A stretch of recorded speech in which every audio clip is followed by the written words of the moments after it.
A captivating statement or narrative that grabs the listener's interest should come first.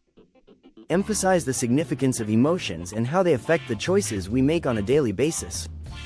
Explain that although feelings are normal and human, real strength comes from knowing how to manage them.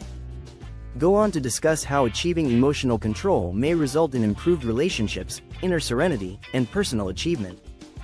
The origins of feelings, 400 to 500 words, describe how the human body's innate ability to feel emotions.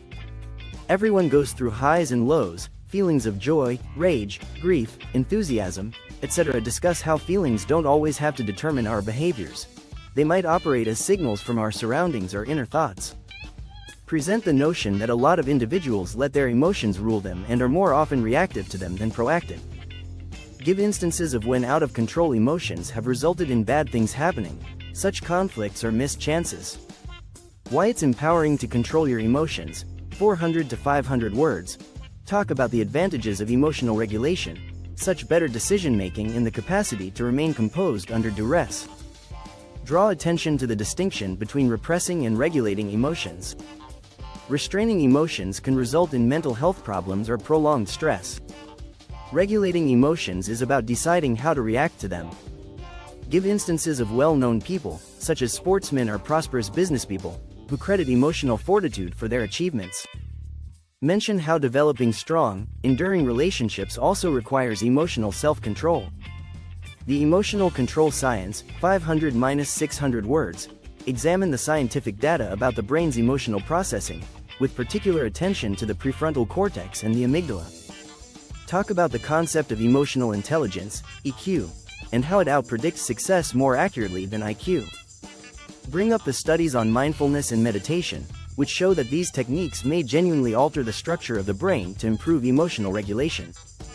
Discuss the physiological reactions that the body has to emotions and how being aware of these reactions may help someone stop their emotions before they go out of control.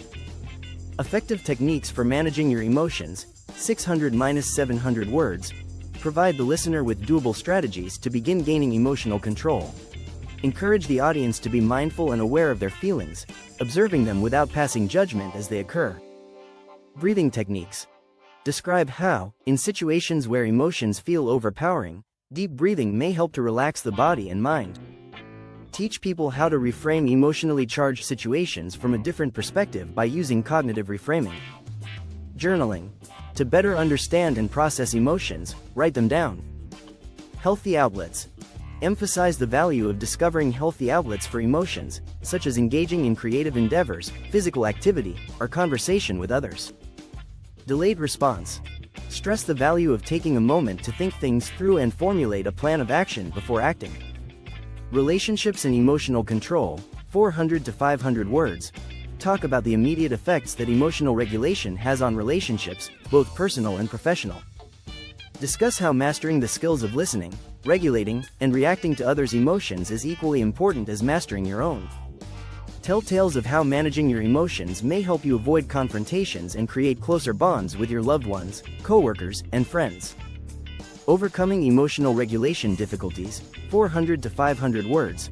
Talk about how everyone has moments when they find it difficult to maintain emotional control. Recognize that obstacles are common and that feeling overwhelmed is okay on sometimes.